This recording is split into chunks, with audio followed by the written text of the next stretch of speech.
In August 1305, the streets of London were crowded with people. Thousands gathered to witness a scene they would never forget. Soldiers kept the crowd back as a man was pulled through the city, tied to a horse.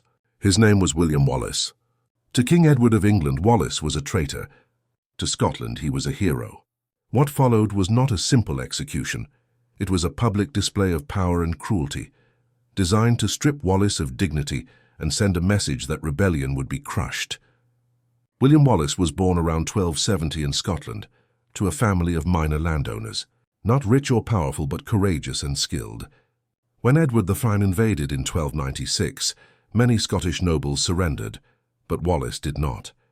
He led daring guerrilla attacks, most famously defeating the English at the Battle of Stirling Bridge in 1297.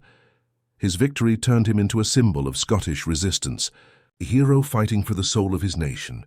Edward the Fine's goal was total control over Scotland. While many nobles submitted, Wallace never surrendered.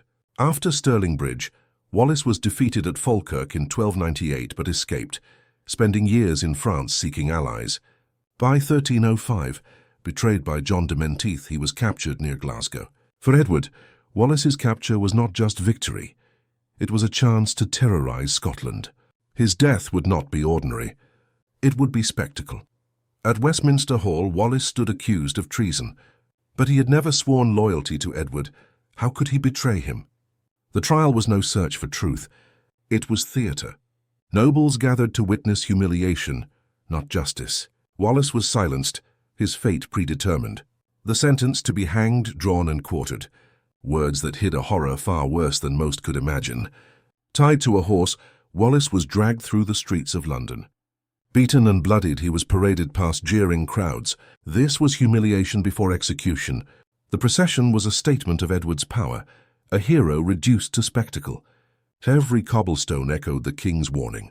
Defiance would be crushed. At the execution site, Wallace was hanged, but not until death.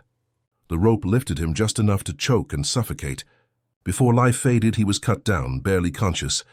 This was cruelty by design. Suffering prolonged, dignity stripped, power displayed. A punishment as theatre, staged for a nation to fear. After being hanged and cut down alive, Wallace faced the next stage, butchery. His chest was torn open, his heart and organs ripped out and burned before his eyes. This cruelty was not random. It was deliberate, staged to horrify the crowd and crush Scottish hope. What Edward wanted was more than Wallace's death. He wanted terror to spread across the land. At last came the end. Wallace was beheaded with the stroke of an axe. His head was mounted on London Bridge. His limbs sent to Stirling, Newcastle, Berwick, and Perth. Edward the Fine turned Wallace's body into a message. Resistance would be broken, rebels destroyed, and their memory erased. Yet instead of erasing Wallace, Edward immortalized him. Executions in medieval times were harsh, but Wallace's death went beyond normal cruelty. This was propaganda.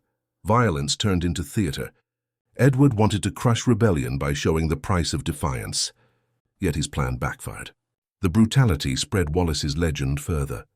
Instead of silence, Edward created a martyr, a hero whose story inspired generations. Wallace's courage lived beyond his death. He inspired Robert the Bruce and future generations of Scots. Stories of his bravery spread across villages and battlefields. Edward wanted Wallace erased, but instead he became eternal. Today, Wallace remains a symbol of freedom and defiance, proof that even the most brutal cruelty cannot kill the spirit of a hero.